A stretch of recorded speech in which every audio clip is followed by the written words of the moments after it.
Muy buenas noches con todos. Bienvenidos a la conferencia número 60. Son 5 años que el Patronato de la Universidad de Ingeniería viene difundiendo conferencias mensuales transversales para todas las carreras y para todas las profesiones. En esta oportunidad, la conferencia se titula Perspectivas económicas y financieras. ¿Qué podemos esperar del año 2026? Esta conferencia analizará el contexto económico y financiero mundial de América Latina y del Perú para este año 2026 y considera factores geopolíticos, macroeconómicos y financieros. Algo importante que presentará proyecciones sobre variables clave de la economía peruana y su impacto en el entorno empresarial, con el objetivo de brindar una visión actualizada sobre los desafíos y oportunidades del país. El evento, como ustedes saben, lo organiza ProUni y estará a cargo del ingeniero Luis Babanacao, egresado de nuestra alma mater, la Universidad Nacional de Ingeniería, conferencista internacional y miembro de directorios empresariales, además asociado del Patronato UNI, y nos acompaña en las conferencias de enero de cada año hace varios años. Al finalizar la conferencia y la rueda de preguntas, tenemos programado un sorteo de 3 libros. El primer libro, Ferrocarriles del Perú, que muestra un viaje a través de su historia. El autor Helio Galesio y es donado por el Museo de Minerales Andrés del Castillo. El otro libro es Entre Negros y Libertadores, historias no contadas en la independencia, autor Selmir Aguilar, y ha sido donado por el Fondo Editorial de la UNI. Y el tercer libro es Diseño de elementos de máquinas, donde el autor es el ingeniero Juan José Oriazán, un ilustre profesor de la Universidad de Ingeniería. Muy bien, continuando entonces con el programa, Armando, adelante con el video institucional de ProUni.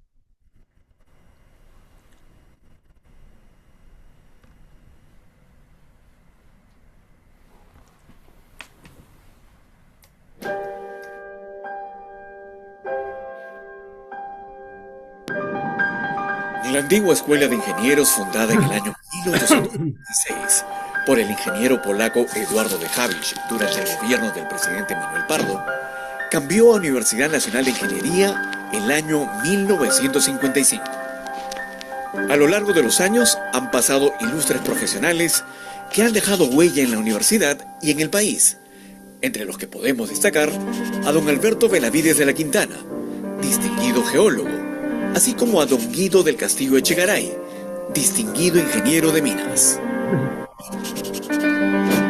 En el año 1997 se firmó el acta de constitución del Patronato de la Universidad Nacional de Ingeniería, con la finalidad de contribuir a elevar la calidad académica de nuestra alma mater, siendo don Alberto el presidente fundador. El patronato ha contribuido con muchas obras desde su fundación, bajo el liderazgo de don Alberto, las mismas que continuaron con don Guido del Castillo y ahora continúan bajo el liderazgo del ingeniero Roque Benavides Ganosa, actual presidente del patronato. Entre las principales obras realizadas por el Patronato UNI se encuentran la construcción del moderno edificio del Instituto de Matemáticas y Ciencias Afines, IMCA, la remodelación de los museos de mineralogía y paleontología e inauguración de la nueva biblioteca en la Facultad de Ingeniería Geológica, Minera y Metalúrgica, la construcción del Coliseo Polideportivo y del gimnasio totalmente equipado, la entrega de becas Andrés del Castillo, BCP, Fundación Romero, Ferreiros, Manuel Pardo y Lavalle, Jesús Arias Dávila de Compañía Minera Poderosa, de Sauder, Perú, Alberto Benavides de la Quintana, Embajada de Francia, las cuales lograron beneficiar a cientos de estudiantes quienes pudieron desarrollar sus estudios académicos de posgrado y trabajos de investigación en importantes universidades del mundo. Brindamos apoyo económico a cientos de nuestros alumnos, como también la realización de tutorías para estudiantes en riesgo académico. Asimismo, Premiamos con computadoras e impresoras a los 2 primeros puestos de cada facultad con el apoyo de Inversiones Benavides y realizamos conferencias magistrales mensuales con destacados expositores. Gracias a la donación realizada por importantes empresas, se apuntó para la fabricación de 3 ventiladores mecánicos Fénix que se entregaron a eSalud para la lucha contra el COVID-19, entre otras grandes contribuciones. Actualmente, el Patronato UNI continúa apoyando a estudiantes y egresados, quienes gracias a su esfuerzo y dedicación contribuyen a poner en alto el prestigio de nuestra universidad, convirtiéndose así en una de las mejores del Perú. Nuestro principal objetivo es elevar el nivel académico en la formación de pre y posgrado de nuestros estudiantes para obtener un mejor desarrollo profesional y empresarial, sumando al progreso de nuestro país. Sé parte de este camino integrándote al Patronato UNI y así contribuiremos juntos al desarrollo de nuestra Universidad Nacional de Ingeniería.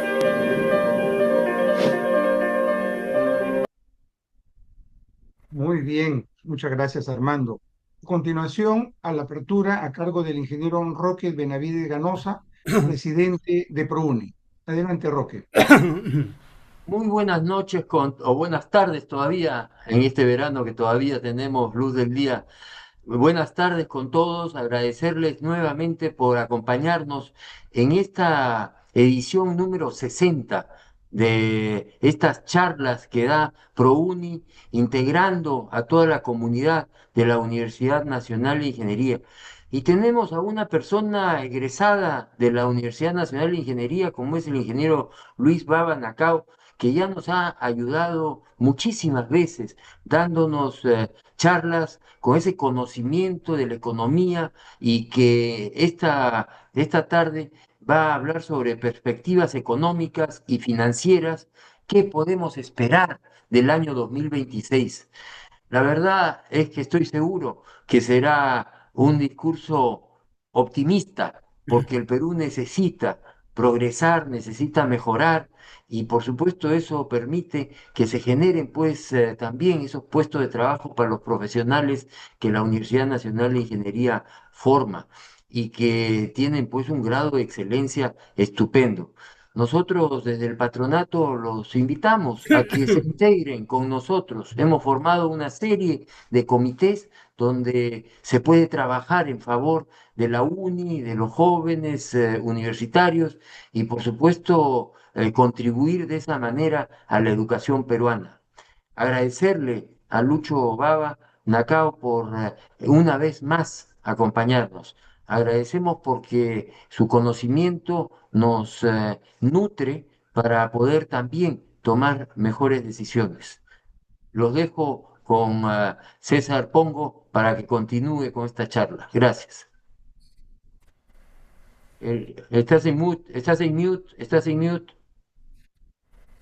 estás en mute, ahora sí. Listo, listo. Ahora sí, muchas gracias, Roque.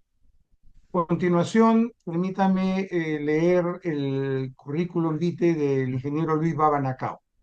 Es miembro del directorio de empresas manufactureras, agroindustriales y tecnológicas. Es conferencista internacional sobre temas macroeconómicos.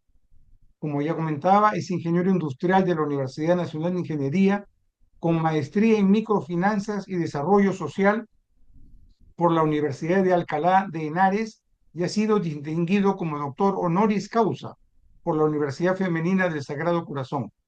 Ha sido miembro del directorio de importantes instituciones y empresas, entre las que destacan la Corporación Andina de Fomento, CAF, el Banco Exterior de los Andes y de España, Cemento Norte Pacasmayo, Química del Pacífico, Agroindustrial Paramonga, Cider Perú, Entel Perú, Corporación GON y ECOSAC, entre otras.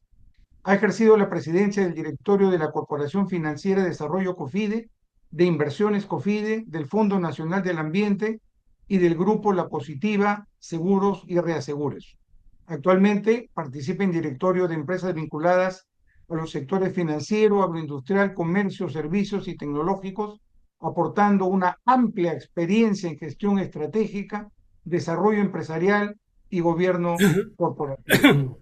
Adelante, ingeniero Luis Baba Nacao. Gracias César, gracias Roque, para mí es un placer volver a ProUni.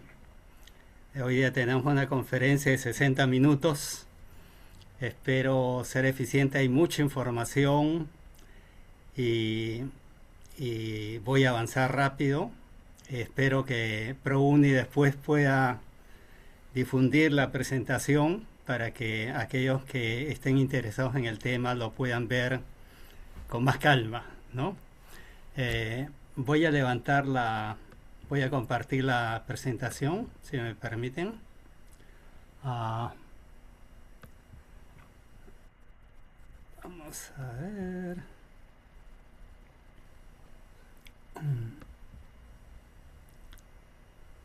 César, ¿me confirma si ven en la pantalla? Sí, ahora sí, perfecto. Ah, perfecto. Bien. Está perfecto, Esta es Luz. Gracias. Esta es la agenda que vamos a llevar. Primero voy a pintar el escenario, una mirada al mundo, Latinoamérica, Perú. Después vamos a revisar algunas variables que nos van a pintar cuál es el futuro del país el año 26 y, y una lámina de reflexiones finales, ¿no? Espero ser eficiente, terminar en 60 minutos, ¿no? Primero una mirada al mundo, ¿no? Hemos tenido hace 3 años la invasión de Rusia y Ucrania, con todas las consecuencias en inflación de alimentos, de energía, ¿no? Y todavía no acaba esta invasión. Hemos tenido la pretensión de China de anexar Taiwán, con complicaciones para Japón, Corea del Sur, Corea del Norte, Estados Unidos principalmente. Tenemos una paz muy débil en la zona del Medio Oriente, ¿no? Y un conflicto en ciernes entre Estados Unidos, Israel e Irán. En la frontera de India con Pakistán, Cachemira, hemos tenido algunas escaramuzas, igual en Tailandia y Camboya, y últimamente Estados Unidos apresando a Maduro, ¿no? Con las consecuencias que esto puede tener para Cuba, Nicaragua, Colombia, México principalmente, ¿no? También Trump quiere anexar Groenlandia, ¿no? Como ustedes saben, se está descongelando el polo, ¿no? Y en algún momento esto puede ser una muy buena posición defensiva para Estados Unidos, ¿no? Y está por resolverse este tema, ¿no? Espero que no suceda nada grave, ¿no? Lo que es el Fondo Monetario es de que hay mucha tensión que podría acabar en algún conflicto bélico con escala mundial, ¿no? Y que las empresas no estamos preparadas, no estamos haciendo planes de contingencias para un escenario de ese tipo, ¿no? Espero que no suceda nada grave, pero sí, el mundo está mucho más caliente de lo que estaba usualmente. La guerra comercial de Estados Unidos con el resto del mundo está llegando, digamos, a una etapa, digamos, de calma, ¿no? En el lado izquierdo de la lámina, ustedes verán el índice de incertidumbre, ¿no? De la política comercial de Estados Unidos está de bajada. Y en la lámina de la derecha aparece, digamos, cómo eran los aranceles antes y cómo han quedado los aranceles hoy día, ¿no? Felizmente para Perú, ¿no? El arancel es 10%. No es buena noticia para todos los exportadores porque algunos importadores americanos han empujado para que los aranceles sean, digamos, cargados a los costos de las empresas peruanas, ¿no? Pero de todas maneras, teniendo un arancel de 10%, que es el arancel más bajo en términos relativos, Perú, digamos, ha sido beneficiado con esta movida de aranceles. Hay otra cosa importante también que está sucediendo en el mundo, es la aparición de una nueva tecnología, que es la inteligencia artificial, que se está introduciendo a las empresas de una manera violenta, ¿no? Muy rápida, y ya estamos sintiendo, digamos, las cosas que pueden suceder con esta nueva tecnología, ¿no?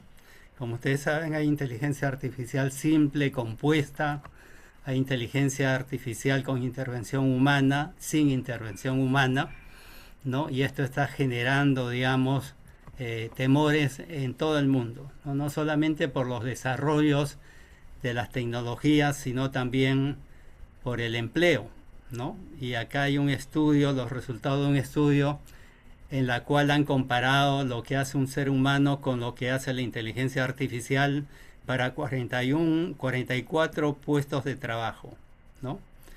Y digamos, he achurado en blanco algunas que nos podrían interesar, ¿no? Y la idea principal es de cuán más eficiente hace la inteligencia artificial el puesto que un ser humano, ¿no? Y bueno, generalmente son aquellas cosas que pueden ser rápidamente resueltas por la inteligencia artificial, ¿no? En esta primera lámina están empleados de mostrador, gerente de ventas, ¿no? Tareas vinculadas a envíos, recepción, inventario, desarrollo de software. La inteligencia artificial lo hace 70% mejor que el ser humano según el estudio. Oficiales de cumplimiento, supervisores de venta, representantes de venta mayorista, gerente general de operaciones, gerente de servicios médicos, de salud, compradores y agentes de compras, asesores financieros personales.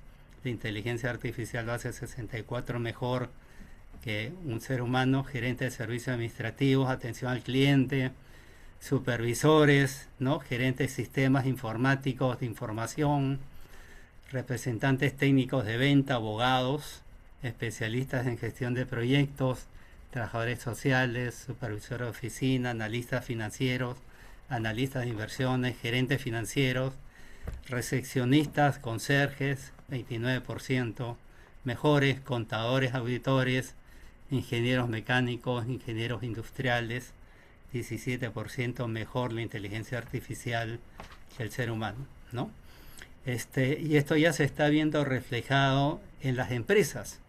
Amazon hace unos meses ha despedido a 12.000 profesionales, ¿no? Que digamos, por eficiencia y costos, ¿no? Han sido sustituidos por la inteligencia artificial, ¿no? Y como ustedes podrán comprender, a medida que esta tecnología siga avanzando, lo probablemente es de que más categorías de trabajadores sean desplazados, porque la inteligencia artificial lo hace más eficientemente, más rápido, con menos costos, etcétera, ¿no?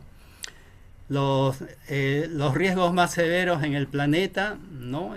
Aquí están los 10 que fueron encuestados el año pasado, ¿no? 5 tienen que ver con medio ambiente, como lo manifesté a comienzos del año pasado. 3 tienen que ver con tecnología, ¿no? Que son el quinto, el sexto y el octavo, ¿no? Que tienen que ver con desinformación, malinformación, resultados adversos de la tecnología, inteligencia artificial, inseguridad cibernética, ¿no? Y el séptimo y el noveno tienen que ver con cuestiones sociales, básicamente migración involuntaria, polarización social, ¿no?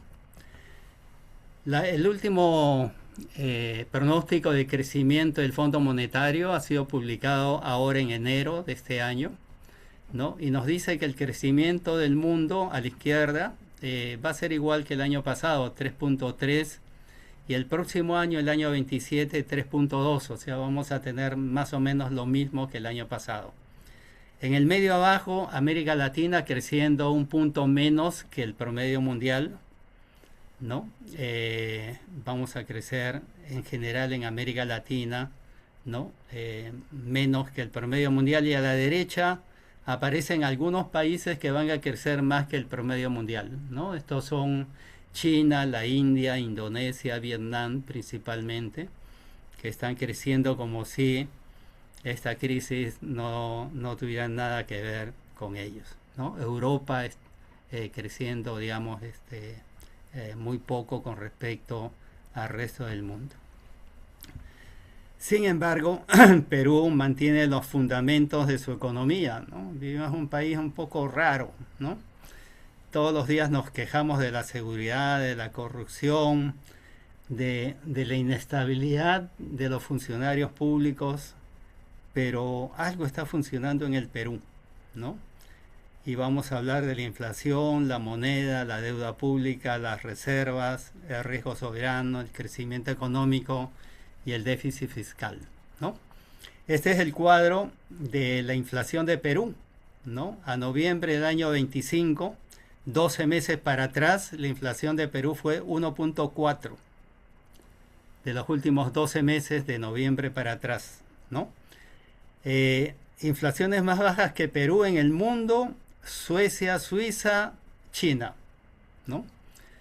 Perú tiene una de las inflaciones más bajas del mundo, fue de las primeras que volvió a la normalidad, tiene inflación más baja que la eurozona, que Estados Unidos y que todos los países de América Latina que tienen moneda, ¿no? Este es un gran fundamento para Perú, ¿no? Y tiene que ver con el nivel adquisitivo de las familias, ¿no? Principalmente. El sol peruano, en los últimos 26 años, se ha revaluado 4%, ¿no? Hasta el 30 de diciembre del año pasado, en los últimos 26 años, 4% de revaluación. ¿Quién iba a pensar que la moneda peruana iba a ser más fuerte que el dólar americano, ¿no?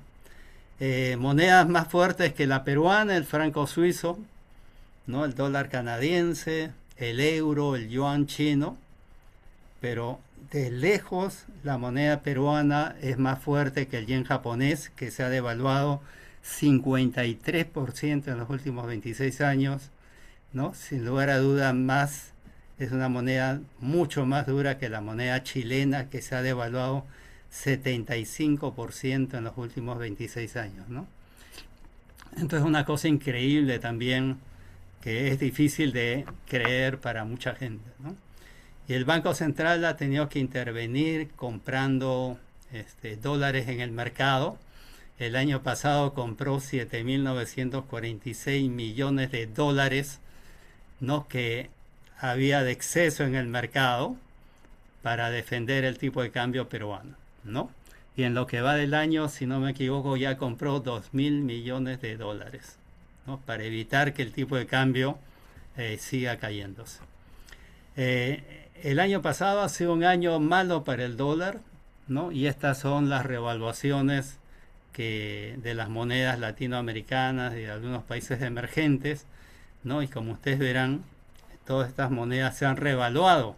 La moneda peruana el año pasado se ha revaluado 10% con respecto al dólar americano, ¿no? Hay otros países de América Latina donde la moneda se ha revaluado un poco más, como la colombiana o la mexicana, pero indudablemente Perú es de los países que tiene uno de los mejores ratings de desempeño en moneda. ¿Cómo va la deuda pública con respecto al tamaño de la economía? A la derecha vemos el grado de endeudamiento del gobierno peruano con respecto al tamaño de la economía, ¿no? Perú 31% de deuda pública, Chile 43%, México 89%, Colombia, ¿no? Perdón, 59%, Colombia 61%, Argentina 73%, Brasil 95%, ¿no? Perú es un país poco endeudado como deuda pública. Esa es una muy buena noticia, porque tradicionalmente Perú era un país antes de los 90 que vivía sumamente endeudado. Las reservas a fin de año, 93.000 millones de dólares, todo depositado en bancos AAA en el mundo, ¿no? Y este es el ahorro que ha hecho el Banco Central para mitigar las épocas malas, ¿no? Y comparado al tamaño de la economía, abajo a la derecha podemos ver que esto representa el 28% del PIB, ¿no? Que comparado a las reservas que tienen los otros países de América Latina, inclusive Brasil, son digamos, meritoriamente bastante más altas que los demás países, ¿no? Esto le da estabilidad al país. La última cifra que tenemos es 95.000 millones de dólares, si no me equivoco, la última cifra publicada este año por el Banco Central, ¿no? Y seguramente pronto vamos a tener 100.000 millones de dólares, ¿no? Probablemente en febrero, marzo, las reservas superen los 100.000 millones de dólares. En América Latina, solamente 4 países son grado de inversión. Esto es Standard & Poor's a diciembre. Chile, México, Perú y Panamá son grado de inversión. Este es un mérito también muy especial que tiene Perú. Es grado de recomendación, ¿no? A diferencia de Brasil, Colombia, Argentina, otros países de América Latina. Perú, digamos, está calificado en el lote de Chile, México, Panamá, ¿no? También el déficit fiscal, que era una preocupación muy grande gracias a los precios mineros. Hemos acabado en 2.2 de déficit fiscal, que es la regla, ¿no? El máximo con el cual puede acabar un ministro de Economía el año, ¿no? Y inicialmente se pensaba que iba a ser el tercer año con un déficit fiscal fuera de la regla de 2.2 del PIB, pero parece que gracias a la recaudación minera hemos logrado, digamos, acabar justo en el límite de la regla fiscal, ¿no? Sin lugar a dudas, este es un gran mérito para Perú, ¿no? Los déficits fiscales de México, Brasil, Colombia, pues son mucho más que Perú. Y algo destacable también que ha sucedido en el Perú es que la rentabilidad de los accionistas que han invertido en la bolsa ha sido destacable, ¿no? A la derecha verán las rentabilidades del año 25 de aquellos que invirtieron en Ferreycorp, que tiene que ver mucho con minería, ¿no? Equipamiento minero, ¿no? Los accionistas ganaron 47% en el año, ¿no? Después vienen mineras como Santa Luisa, que es cobre, Sauder es cobre, Buenaventura es plata y oro.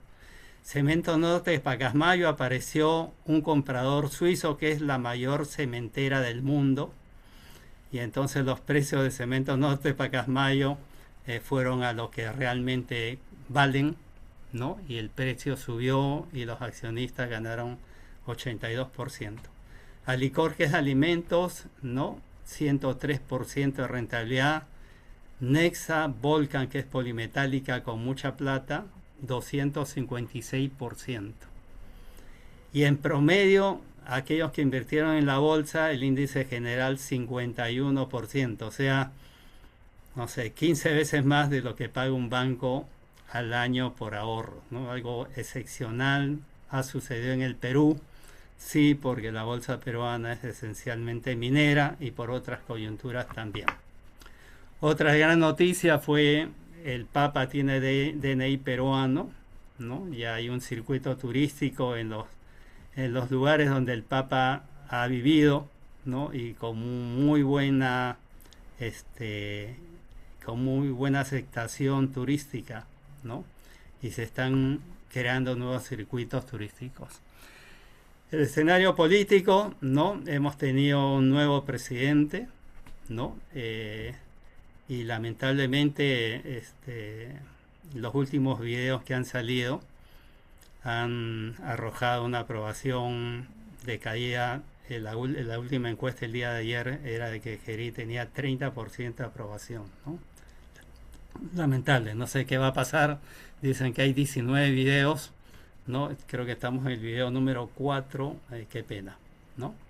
El Congreso también con muy baja aprobación y bueno, probablemente después de las elecciones venga alguna reforma en el sistema judicial peruano, sin lugar a dudas. Los problemas principales, inseguridad, ¿no? Los cupos, el desempleo, el incremento de la informalidad en el país son los temas que ocupan. Cuando se pregunta, Ixos Apoyos pregunta a la población peruana cuáles son los principales problemas del país, delincuencia y corrupción son los dos principales problemas que seguramente van a ser atacados por los candidatos a la presidencia, ¿no? Cuando uno pregunta cuáles son los países con más alto grado de criminalidad en el mundo, Perú ocupa el puesto número 11 en la lista, ¿no? O sea, es una paradoja teniendo los fundamentos tan sólidos, ¿no? El otro lado, el político y el social, son una desgracia. Y en la última encuesta que fue en el año 2024, cuando se le preguntó a los habitantes de América Latina, ¿la democracia es preferible a cualquier otra forma de gobierno? Por primera vez en el Perú, ¿no? La gente contestó que preferiría otra forma de gobierno, ¿no? Y probablemente eso se debe a lo mal que está siendo conducido el país, no tanto al modelo de democracia, sino a los resultados de ese modelo hoy día en el Perú. Tenemos para abril 36 candidatos y más de 9.000 candidatos al Congreso. Realmente es de replay. No sé cuántos países en el mundo van a tener una experiencia como esta, ¿no? Y la verdad que todavía no se sabe quién va a ganar las elecciones. Estos, según el Foro Económico Mundial, estos son los 5 mayores riesgos para Perú. Contracciones económicas que presumo que no va a suceder este año. Problemas climáticos, sí, cada vez las cosas se están poniendo más duras en el tema. Fragilidad estatal, sí, hemos perdido mucha gente, mucha rotación. Erosión social de la cohesión social y actividades económicas ilícitas creciendo de una manera muy importante, ¿no? Y con esta introducción vamos a introducirnos a temas un poco más mundanos, ¿no? El tema 1 es cómo nos irá con el tipo de cambio, ¿no? Y aquí ustedes pueden ver qué ha pasado con los principales minerales que Perú produce y exporta, ¿no? El oro batiendo récord de récord. La primera cifra que aparece aquí es cuánto varió el año pasado el precio del oro en todo el año, 64%. Y la segunda cifra es desde la pandemia, los 71 últimos meses ha subido 184%.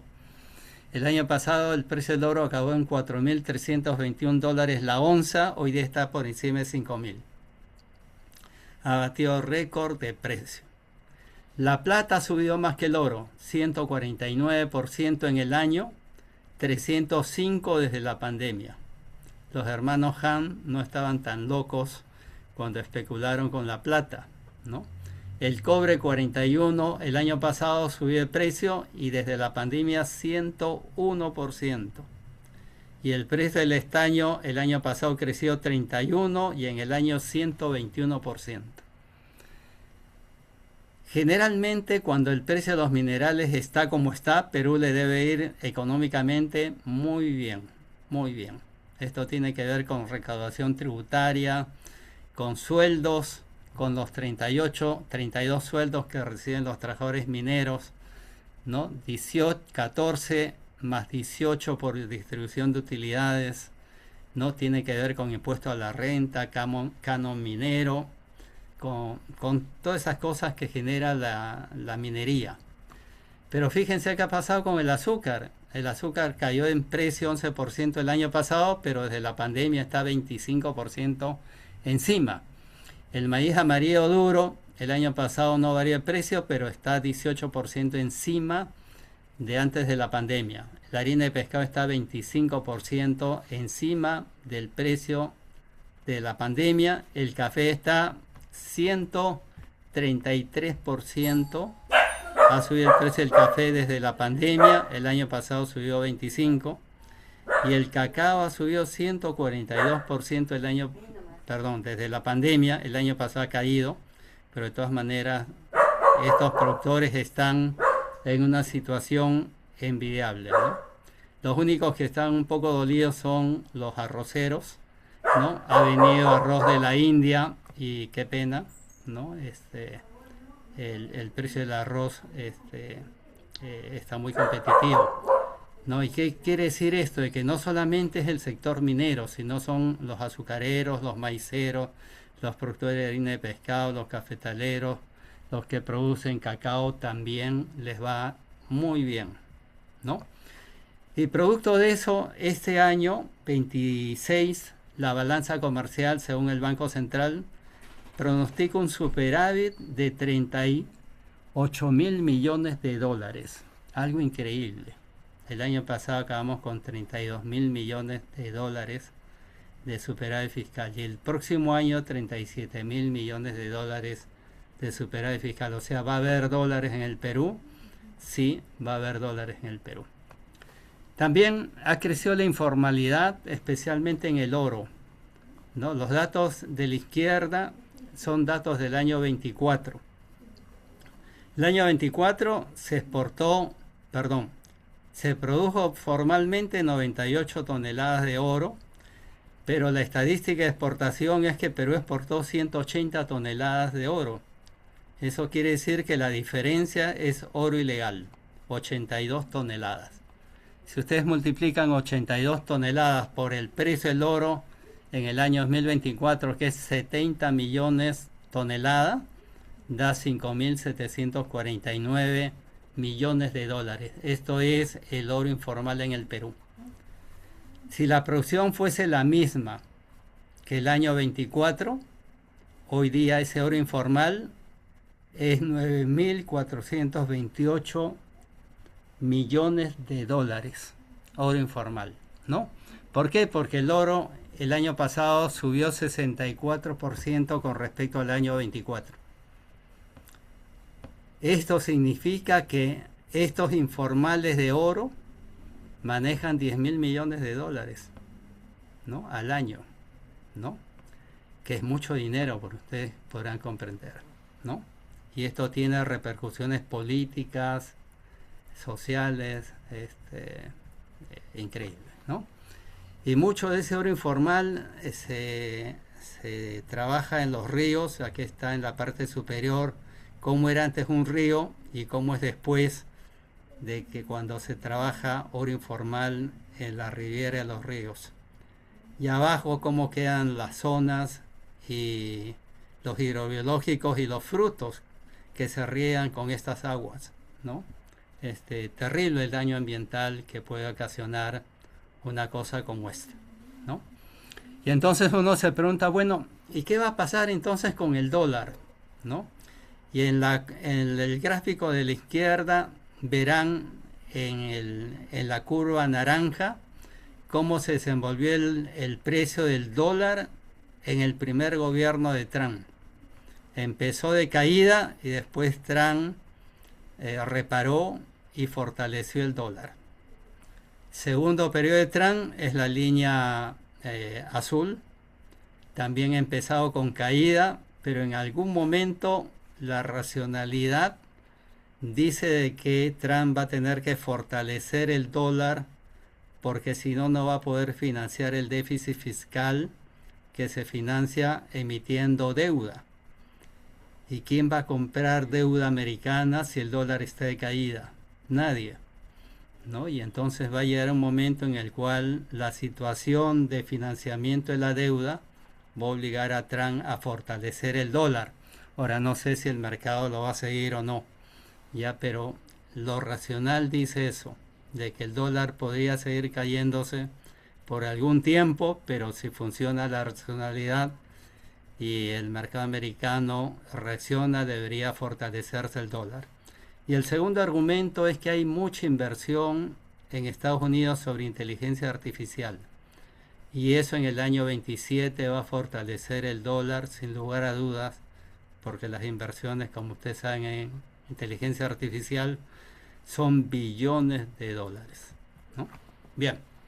¿Cómo van las reservas internacionales? La última cifra del Banco Central es al 15 de enero, 95.000 millones de reservas, ¿no? Esto es algo también increíble, ¿no? Yo diría que hoy día el dólar debería valer menos de 3.35, ¿no?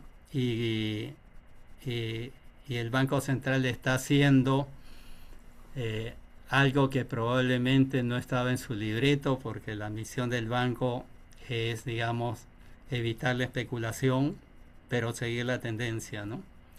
Pero hoy hemos llegado a la irracionalidad que si el Banco Central no compra dólares, el tipo de cambio caería, perjudicando a los exportadores y a los productores locales que compiten contra importaciones. Por ejemplo, un productor de maíz produce a costos locales con inflación y el importador de maíz importa maíz y paga con nuevo tipo de cambio que está de caída. Entonces cada vez se le hace más difícil al productor local que produce maíz competir contra un importador de maíz y lo puede quebrar, ¿no? Y entonces alguien tiene que hacer algo, ¿no? Para evitar que el tipo de cambio siga cayéndose, porque si no quebrarían muchas empresas peruanas, ¿no? Y esa no es la idea, ¿no? Y parecería que el Banco Central está comprando dólares para evitar una caída más grande del tipo de cambio. Todos los meses el Banco Central hace encuesta a más de 300 agentes económicos y les pregunta, en diciembre, que es la última encuesta, les preguntó a los analistas económicos, ¿cuánto cree que acabará el tipo de cambio este año 26? Y el consenso dice 3.45, los banqueros el consenso es 3.43 y las empresas que no son banqueras 3.50, ¿no? O sea, todos piensan de que el tipo de cambio debe estar más o menos donde está, máximo 10 centavos de sol de variación, ¿no? Yo diría que probablemente el tipo de cambio va a acabar en 3.35 si me preguntan, o menos, ¿no? Pero no hay ninguna fuerza que nos diga de que el tipo de cambio se va a disparar, ¿no? Con la cantidad de reservas que tenemos. La inflación, estas son cómo ha variado en los últimos meses desde la invasión de Rusia a Ucrania. Los precios de los alimentos y la energía subió. ¿Cuánto han caído desde la invasión? El trigo ha caído 41% en precios, el maíz 28%, el aceite de soya 23%, el petróleo 19%, ¿no? O sea, los precios se están normalizando, ¿no? Y ojalá que la paz llegue pronto a Ucrania y a Rusia para que los precios, digamos, se sinceren un poco más abajo. Y este es el último consenso del Banco Central para el año 26 y 27. Y lo que dice el Banco Central es que quisiera que la inflación sea más de 1, pero menos de 3. Y su pronóstico es 2% de inflación para el año 26 y año 27. Así que todos estamos tranquilos, ¿no? Porque, digamos, es lo que quiere el Banco Central y lo que el Perú desea también. Esto quiere decir que si la inflación baja, las tasas de interés también tendrían que bajar, ¿no? Y las barras verdes son la tasa de interés de referencia del Banco Central peruano y, como ustedes verán, está bajando. Y el de la FED es la línea, la barra roja, que también está bajando, ¿no? Es de esperarse que la FED este año baje otra vez su tasa de interés y el Banco Central lo siga, ¿no? Y seguramente el Banco Central está esperando que la FED baje las tasas de interés, ¿no? Y función de eso vemos el desempeño de las tasas de interés que tienen que ver con la inflación en el Perú.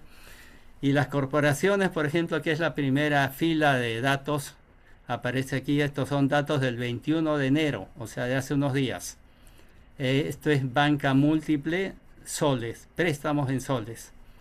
Las empresas más grandes del Perú, que venden más de 300 millones de soles al año, el año 2015 pagaban 6.18% de tasa activa en soles al año.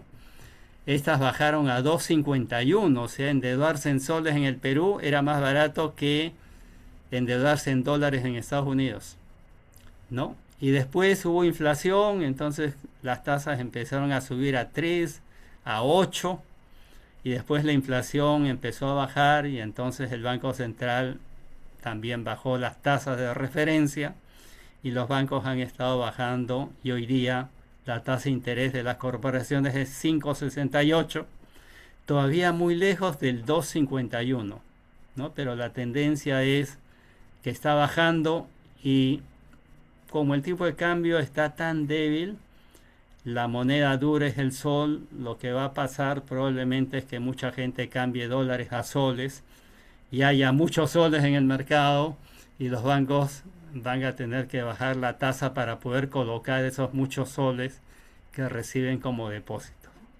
Una cosa parecida está pasando con las grandes empresas, ¿no? También está cayendo la tasa, pero todavía le falta como 3 puntos de caída para volver a la normalidad. Otra cosa también importante que está sucediendo es la pequeña, micro y los créditos de consumo. Las tasas no están cayendo, sino están subiendo. Y cuando uno pregunta por qué, la respuesta es porque hay mucho crédito reestructurado, hay mucha mora y hay que hacer provisiones, ¿no? Básicamente, y por eso las tasas se mantienen todavía muy altas, ¿no? Ojalá que con el tiempo vayan a caer. En la encuesta de diciembre, la última encuesta del Banco Central a los analistas económicos, ¿cuánto será la inflación de este año? 26, 2,10, los banqueros dicen 2,15, las empresas no banqueras dicen 2,20, ¿no? Yo creo que la inflación va a estar en 2%, ¿no? Si no sucede ningún conflicto bélico importante en el mundo. El crecimiento económico, fíjense estas cifras que son bien interesantes, ¿no? A la derecha arriba, volumen de importación de insumos industriales. Esto es comparado trimestre del año pasado, primer trimestre con primer trimestre del año 24, ¿no? Fíjense, la importación de insumos industriales el primer trimestre del año pasado creció 20% con respecto al trimestre anterior del año anterior. Los trimestres siguientes fueron 17 más, 15 más, y los 2 últimos meses del año 11% más. El país ha crecido 3%, pero la importación de insumos industriales ha crecido 16% en promedio el año pasado. Abajo a la izquierda, volumen de importación de bienes de capital, que son maquinaria y equipo. Fíjense los crecimientos, 14, 13, 16, 10% comparado al año pasado. El país crece al 3, pero la importación de bienes, de equipos y maquinarias crece al 14, al 16, al 10%, ¿no? Algo increíble. Más datos. El IGB, esto es el crecimiento de la recaudación tributaria de IGB, 9% con respecto al primer trimestre del año anterior, 5,9, 3,9, 6,8, mayor recaudación. Qué bueno. A la derecha arriba, consumo de cemento, ¿no? Fíjense los crecimientos, 2,7, 5, 6, 9%. El Perú crece al 3 y el consumo de cemento crece, ¿no? Al 6, 7%, ¿no? Importación de bienes de consumo duradero, esas son cocinas, refrigeradoras, televisores, etcétera. 29, 27, 29, 20%. El Perú crece al 3%, pero se está importando bienes de consumo duradero 20% más que el año anterior. Algo está pasando en el Perú, ¿no? Y la única justificación que yo le veo es que hay un dinero informal que se está moviendo en el mercado, producto del oro informal y otros que se están introduciendo al mercado, y estas son las cifras, el efecto de esos mayores recursos. Cuando vemos crecimiento económico tenemos que ver inversiones. El puerto de Chancay hace un año que está funcionando, ¿no? Muy utilizado, cada vez más utilizado por exportadores, agroexportadores principalmente, y la mercadería china que viene directo. Se está desarrollando un sistema de cabotaje importante. Es de los pocos países, Perú, en que tiene un aeropuerto y un puerto muy cercano, están casi a 90 kilómetros de distancia uno del otro, hace mucha sinergia ya también inaugurado y funcionando el aeropuerto. Ya se aprobó la ley de zona económica exclusiva privada. Hoy día se está en consulta el reglamento de la ley, ¿no? O sea, esto ya es casi una realidad. Perú es de los países más abiertos del mundo para el comercio, y entonces cualquier empresa que se coloque en esta zona va a tener preferencias arancelarias, IGB, impuesto selectivo al consumo, impuesto a la renta, aranceles, casi 0%, ¿no?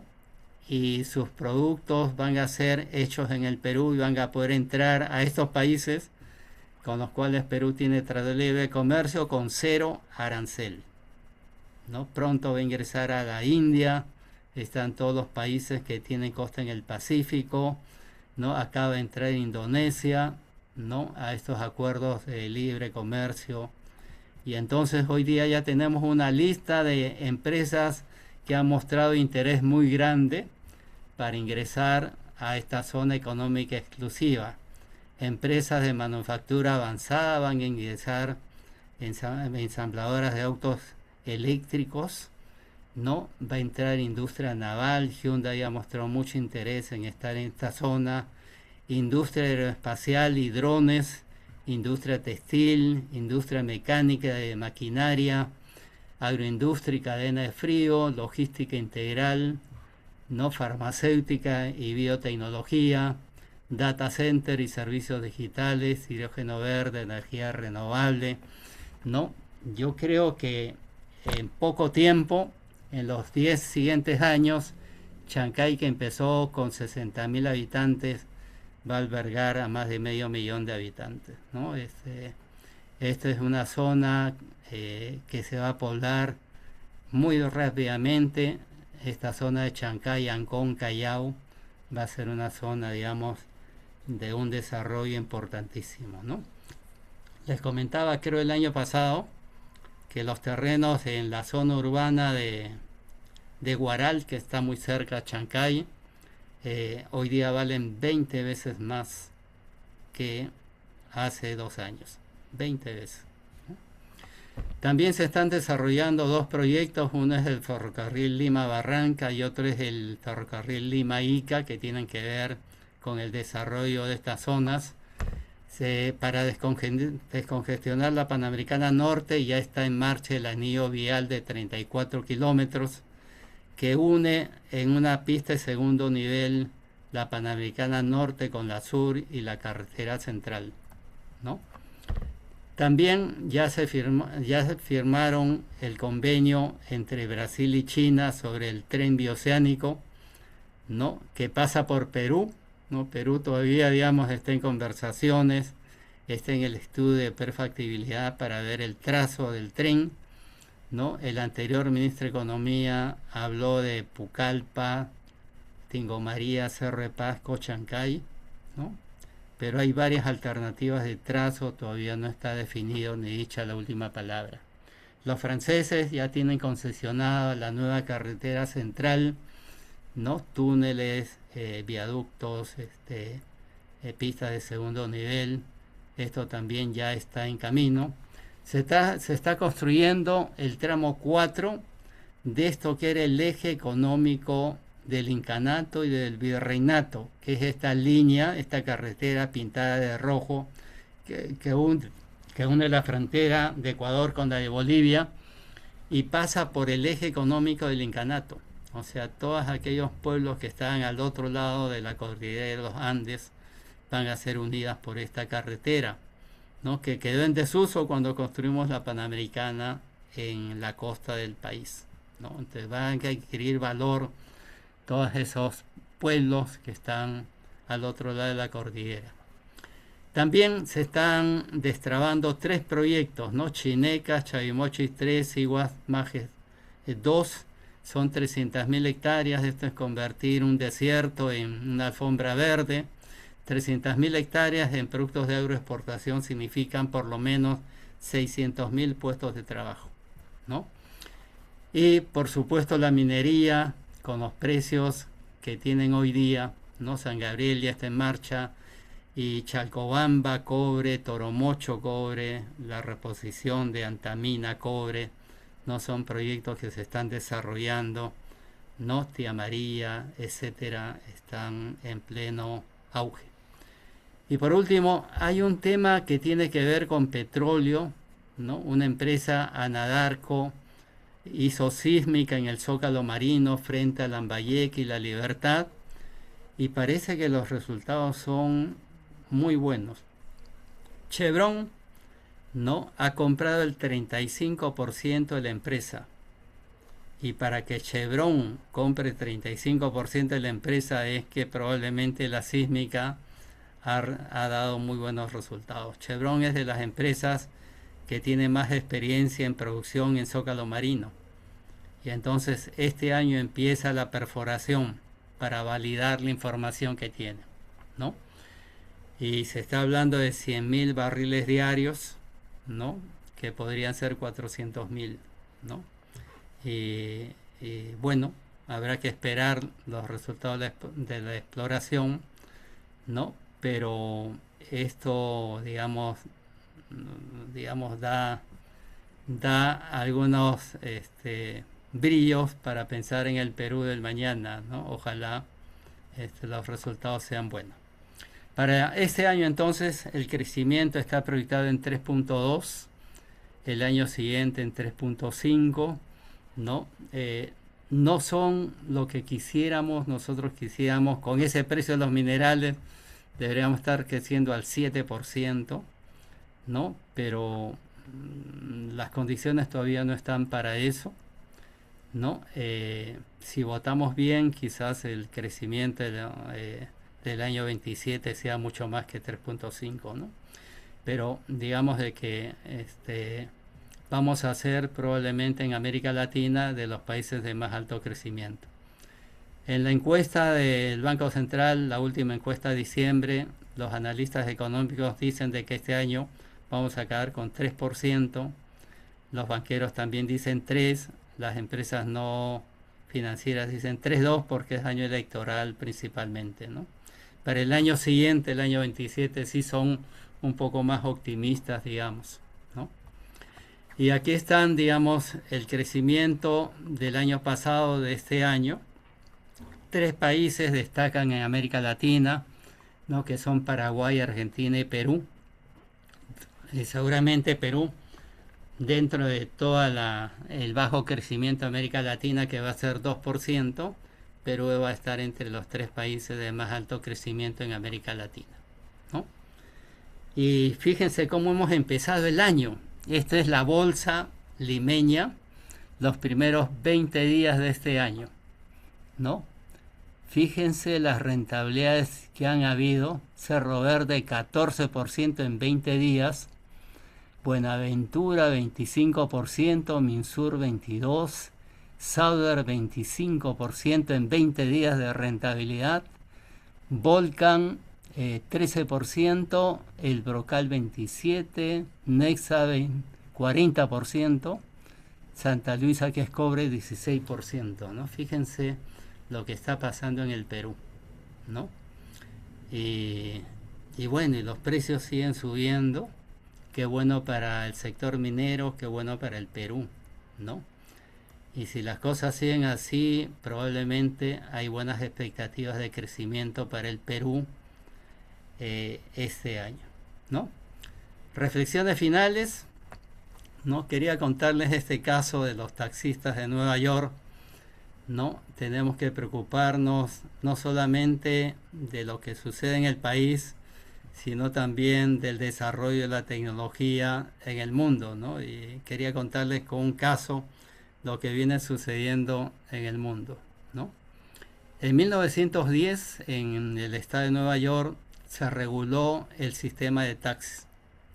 La regulación decía, si usted quiere ser taxista, tiene que pintar su auto de amarillo, ¿no? Y tiene que comprar una placa de $10 y hay un número limitado de taxis. Así empezó la historia. Hace 40 años, mi primer viaje a Nueva York, le pregunté al taxista, oiga, ¿qué se tiene que hacer para ser taxista? Era un pakistaní.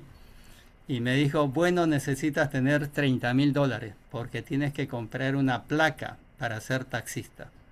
Y valía $30.000, precio de mercado, ¿no? Hace unos años, a unos pocos años, salía del aeropuerto un hombre en un día de lluvia y se decía, ¿por qué me tengo que mojar para buscar un taxi? ¿No? Llegó a su casa y desarrolló una plataforma tecnológica que juntaba a los taxistas con los que necesitaban movilizarse. Creó una plataforma tecnológica que juntaba la oferta y la demanda a través de un teléfono celular. Y creó Uber, que hoy día es la empresa de taxis más grande del mundo y no tiene un vehículo, ¿no? Uno se inscribe con su vehículo y ya es taxista de Uber. Pasa por un filtro, ¿no? No necesita pintar su auto de amarillo y no necesita comprar una placa que vale $1.000.000, ¿no? Simplemente, no. Se inscribe en Uber, pasa el filtro y ya, sin tener el auto de amarillo, ya es un taxista de Uber, ¿no? Y entonces, ese activo que valió $1.000.000, hoy día ya no vale nada, porque cualquiera puede ser taxista. Se destruyó valor. Estos son lo que se denominan la tecnología y los actos disruptivos. Hubo un acto disruptivo y algo que valía $1.000.000 ya no vale $1.000.000. Los taxistas perdieron el valor de la placa.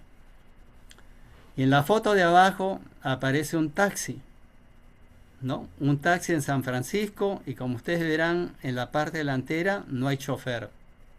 Este es un taxi autónomo, ¿no? Y ya existe. En la China hay miles de estos taxistas, en Estados Unidos están apareciendo ya, ¿no? En un tiempo relativamente corto la tecnología ha cambiado de una manera importantísima este negocio de taxis. Y así como está cambiando este negocio de taxis, la tecnología está introduciendo a todo el mundo, ¿no? A todas las actividades. Hace unos domingos fue una misa y en la banca había un QR, ¿no? Y era para las lismonas con yape, ¿no? Imagínense ustedes hasta dónde llega la tecnología, ¿no? Y tenemos que estar conscientes de que vivimos en un mundo de cambio violento, donde hay actos disruptivos que crean y destruyen valor, ¿no? Y tenemos que estar atentos a estos cambios para poder estar vigentes en el mercado, ¿no? Muchas gracias por la invitación, César. Gracias a ti, Lucho, realmente espectacular, espectacular es tu presentación. Para todos es importante que tengan en cuenta que el video y la presentación se las vamos a distribuir, como está indicando Armando, a los correos que ustedes han registrado y también en nuestras redes sociales. ¿Ok? Así que ahora nosotros vamos a continuar con el programa. En este momento entramos a la etapa de preguntas. Así que le doy el pase al ingeniero Filiberto Revilla, secretario de Relaciones Públicas del Patronato, para que continúe con el programa. Adelante, Filiberto. Gracias, César. Felicitar también pues al ingeniero Luis Banacao por la Gracias. brillante exposición, que nos deja pues todos los conocimientos financieros y económicos para este año. Nos tenemos varias preguntas, ingeniero. Ujú. Eh, bueno, acá tenemos una pregunta de la señora o señorita Judith Rosas. Los cuadros, ¿no?, que ha mostrado sobre incremento en el precio de los minerales son datos pues del sector formal. Se dice que el sector informal es mucho más grande, ¿no? Esto tiene que ver, pues, con este tema del reinfo, la formalidad. Entonces, la pregunta es, ¿hay alguna salida para el sector, para que el sector informal se incorpore rápidamente al formal? Sí. Yo creo que hay una serie de intereses, ¿no? Eh, y que están trabando, digamos, una solución al tema, ¿no? Y creo que para un gobierno de salida y un congreso de salida no era buen momento para fijar las reglas, las nuevas reglas de juego, ¿no? Creo que hay que distinguir bien de los mineros artesanales, ¿no? De los mineros que depredan ríos, ¿no? O mineros que están usufructuando concesiones ya otorgadas, ¿no? Creo que este es un problema sistémico, ¿no? Que hay que buscarle una solución, ¿no? Y el tema importante aquí es que ha crecido tanto, hemos dejado que crezca tanto, que resolver esto ya es muy complicado, ¿no? Imagínense un grupo de empresarios que maneja 10 mil millones de dólares de ventas, ¿no?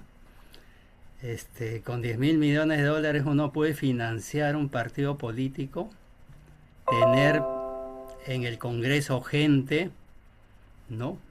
Pagar, digamos, a congresistas para que voten en un sentido, ¿no? Es muy difícil manejar una situación como esta, ¿no? Este, eh, Creo que un gobierno nuevo y tiene que arreglar este tema, ¿no? Y así como combatimos la inseguridad ciudadana, ¿no? Tenemos que combatir todo aquello que va contra la ley y el medio ambiente, ¿no? Y va contra los derechos de otras personas, ¿no? Así que es un tema muy complicado, ¿no? Pero que es parte de la complicación de todo el país, ¿no? Y entonces he estado revisando, ¿no? Hay dos maneras de solucionar, creo yo, esto.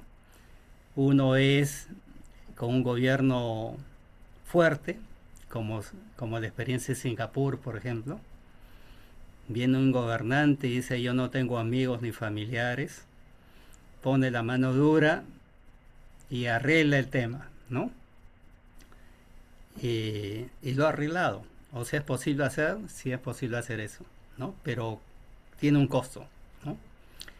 Y lo otro es cambiar la educación, que es cambiar los hábitos de los seres humanos, ¿no? Y cuando se cambian los hábitos, se cambian los valores y es un trabajo de largo plazo, ¿no? Este, y entonces el nuevo gobernante tiene que tomar una decisión, ¿no? Cuando en los 90 había hiperinflación, habían dos modelos para salir de la hiperinflación. Uno es medidas drásticas, ¿no? Y la otra era hacer medidas parciales, ¿no?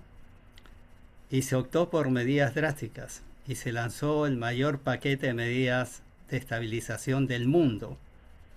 Recuerdo que la gasolina subió 21 veces, ¿no? Pero no solamente la gasolina subió, sino subió todo, ¿no?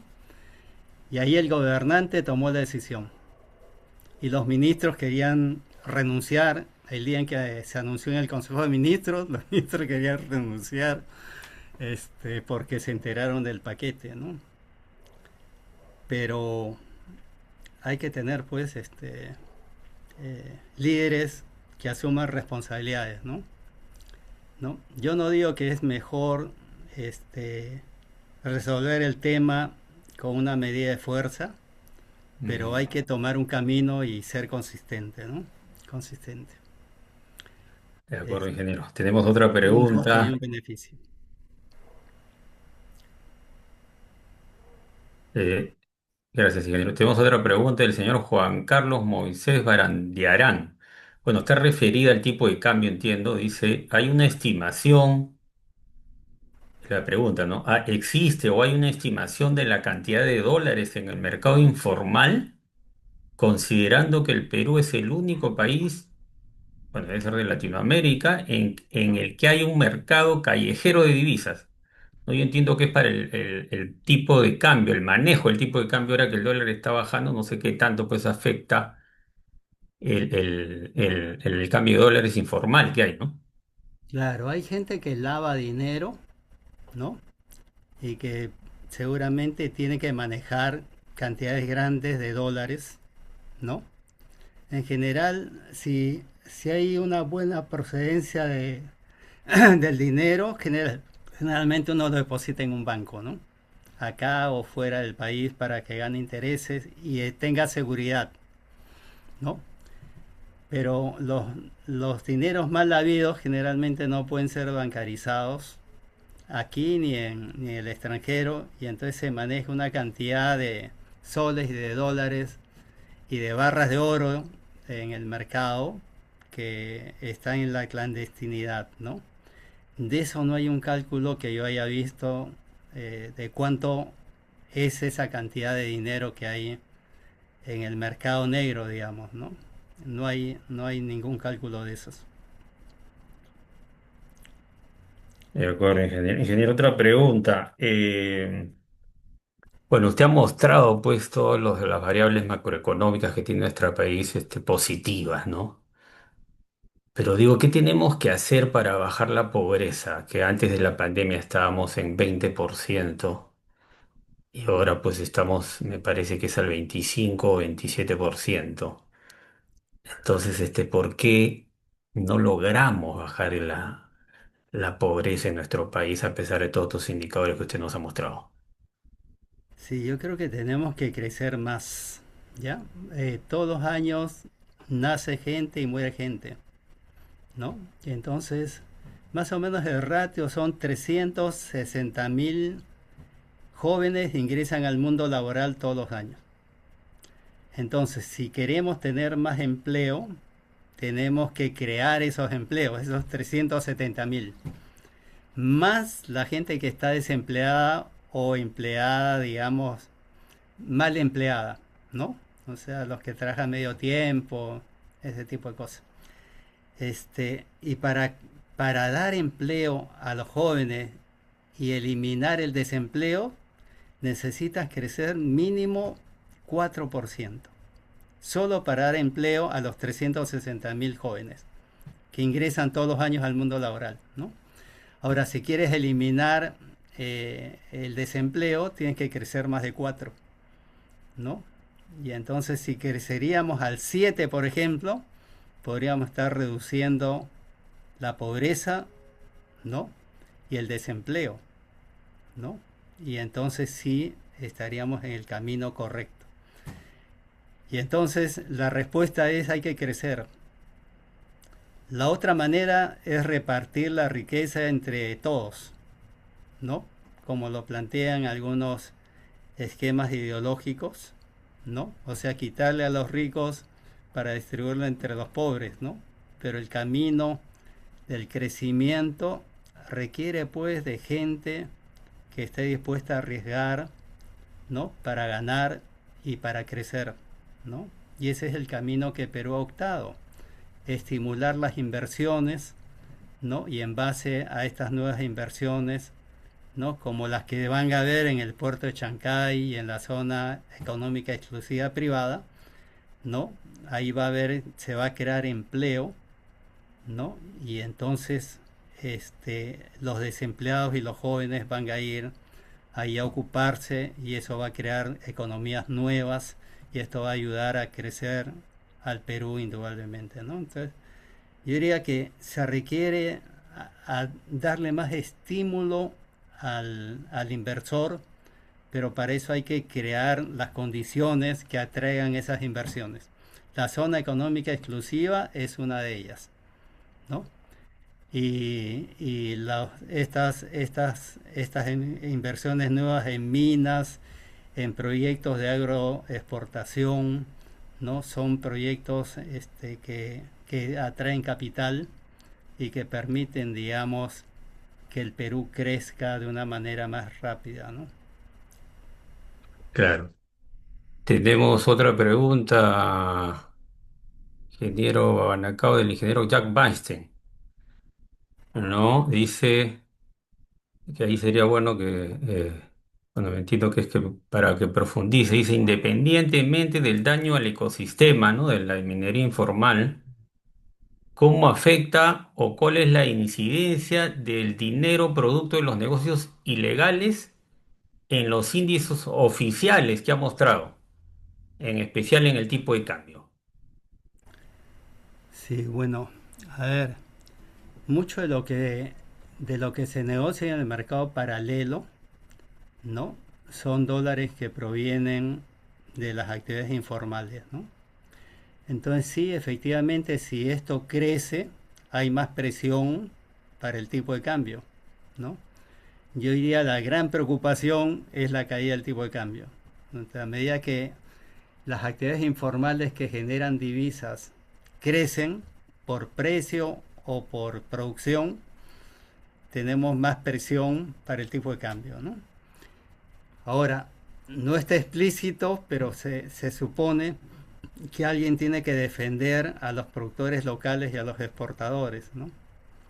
Y ese es el gobierno, pero el gobierno no tiene los soles para hacer eso, ¿no? Y el Banco Central sí los tiene, pero nunca se ha manifestado abiertamente y ha dicho yo voy a defender a los exportadores y a los productores locales que compiten contra productos importados, ¿no? Y voy a comprar todos los dólares excedentes para que el tipo de cambio no se caiga por debajo de 3.35, ¿no? Esa manifestación no lo ha hecho explícita el Banco Central, sin embargo ha comprado 2.000 millones de dólares en los días que han pasado, ¿no? Y el Mm. año pasado ha comprado 8.000 millones de dólares, ¿no? Y esto le cuesta al Banco Central, o sea, no es gratis, ¿no? Porque al comprar los dólares tiene que pagar en soles, pero esos soles inundan la masa monetaria, el circulante, y puede crear inflación. Entonces lo que tiene que hacer es compra los dólares, emite soles, pero como no quiere que esos soles entren al mercado porque habría inflación, porque hay mucho dinero en el mercado, después capta esos soles que ha emitido y paga una tasa de interés, ¿no? Por captar esos soles, o sea, son como depósitos que capta un banco y los neutraliza ahí, ¿no? Pero tiene que pagar una tasa de interés y eso es un costo para el Banco Central, ¿no? Entonces es una operación difícil de manejar, ¿no? Pero que alguien tiene que hacerlo porque dejar que el tipo de cambio se caiga y se caiga y llegue a 3 soles el dólar, haría, digamos, un Perú con muchas empresas y trabajadores sin empleo, ¿no? De acuerdo, ingeniero. Bueno, ingeniero, tenemos varias preguntas, pero yo creo que vamos a hacer ya la última. Y esta viene referida a que, bueno, en la presentación que nos ha mostrado me parece que hay una paradoja, ¿no? Porque usted nos muestra varias oportunidades que tiene nuestro país en el tema de los TLCs que se van a firmar con la India y, bueno, con varios países, aparte de los que ya tenemos, las inversiones, los precios de los minerales que están subiendo, las nuevas minas que se van a aperturar y, bueno, el puerto de Chancay, etcétera. Pero a la vez cuando uno pregunta a los jóvenes peruanos, dicen no hay trabajo, no hay oportunidades. Y a la vez hay otro índice que dice que el Perú es pues un país de emprendedores, ¿no? O sea, en la encuesta. Entonces la pregunta es, ¿por qué los jóvenes no crean las oportunidades? O sea, ¿por qué no generan empresas? Porque yo creo que necesitamos estos líderes que generen la economía. Entonces, ¿qué nos falta ahí, ingeniero, para vencer esta paradoja que tenemos? Si es un tema de confianza, ¿no? Creo que en estos últimos años el Perú ha sido un caos, y los jóvenes valiosos que los hemos educado 10 años, 15 años, que hemos pagado, hemos invertido en la educación de esos jóvenes y al final quieren irse del país, ¿no? Porque ven el caos que hay en el país y ven un país sin futuro, ¿no?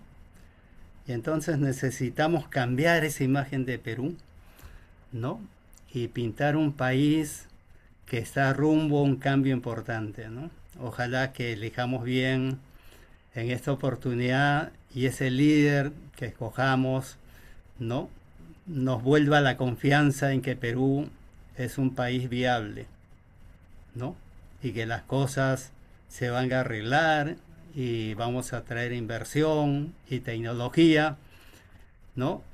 Y entonces mejorará el medio ambiente y los jóvenes volverán al Perú, ¿no? Esa es la gran idea, ¿no? Pero necesitamos cambiar, ¿no? La parte económica está funcionando, la parte social y política no está funcionando, ¿no? Y ese es el gran cambio que tenemos que hacer, ¿no? Es, es un cambio de percepción, ¿no? ¿No? Básicamente, ¿no? Y lo que un joven percibe, esto ya no tiene arreglo, mejor me voy a otro país, una cosa así. Es lo que le pasó a los venezolanos, ¿no? De Venezuela han salido 9 millones de habitantes porque pasaron tantos años en un caos, ¿no? Que ya era mejor salir, pase lo que pase, ¿no? Entre ganar $3 al mes y vivir con $3, era mejor salir y buscar un futuro en otro lugar, ¿no? Y eso es lo que tenemos que evitar nosotros, porque los que se van son los mejores, los más emprendedores, ¿no? Y entonces esa sangre que necesita el país para poder salir adelante se pierde, ¿no? Y por eso que en muchos de los países el Estado promueve, el gobierno promueve las startups, ¿no? Aquellos emprendimientos de jóvenes que identifican, digamos, cosas que se pueden mejorar, ¿no? El Estado invierte en esos jóvenes, en esas empresas que pueden cambiar el mundo, ¿no? Y así han nacido todos estos emprendimientos, ¿no? Que al final han acabado cambiando el mundo. Han empezado así con jóvenes empresarios, ¿no? Que empezaron con ideas locas, ¿no? Pero que al final muchos quebraron, pero los que tuvieron éxito cambiaron la historia del país, ¿no? Entonces, tenemos Muchas que gracias, seguir ingeniero ese Banacao. tipo de empresarios, ¿no? Muchas gracias. Adelante, César. Gracias, Filiberto. Muchísimas gracias, ingeniero Luis Abanacao. La verdad, de una manera magistral nos ha llevado por toda la historia, o la historia económica de nuestro país, ¿no? Nos ha hablado de la mirada mundial, de la inteligencia artificial, los riesgos más severos a nivel global en los próximos 10 años y algo también que ha mencionado que a pesar de todos los problemas, el Perú mantiene los fundamentos de la economía, ¿no? Es algo como, es un caso de estudio probablemente, ¿no? También nos ha comentado los principales problemas del país, los mayores riesgos, nos ha hablado del tipo de cambio, de la inflación, del crecimiento económico, de las principales inversiones que se están produciendo en el país. Y la verdad, una última palabra que usted ha mencionado es tratemos de buscar un Perú viable. Y ese Perú viable va a depender de todos nosotros, ¿no? De lo que se defina en estas elecciones, creo que va a marcar la diferencia para los próximos 5 años y quizá más. Le agradecemos muchísimo, ingeniero, la verdad, siempre nos acompaña y usted es 100% ingeniero Babanacao. Quisiera también agradecer a todos los participantes. Hay algunos amigos que participan desde Moche, Trujillo, siempre en forma constante, otros de Arequipa, también de Estados Unidos, están conectados desde Salinas, en Estados Unidos, California. Así que los esperamos en el próximo mes de febrero, que ya tenemos una conferencia programada que próximamente se les haremos llegar. Muy buenas noches a todos y nuevamente gracias por estar presentes en esta conferencia. Buenas noches. Buenas noches. Buenas, César. Chao. Armando, nos vemos. Bye. Gracias, Lucho. Veo éxitos. Chao, nos vemos.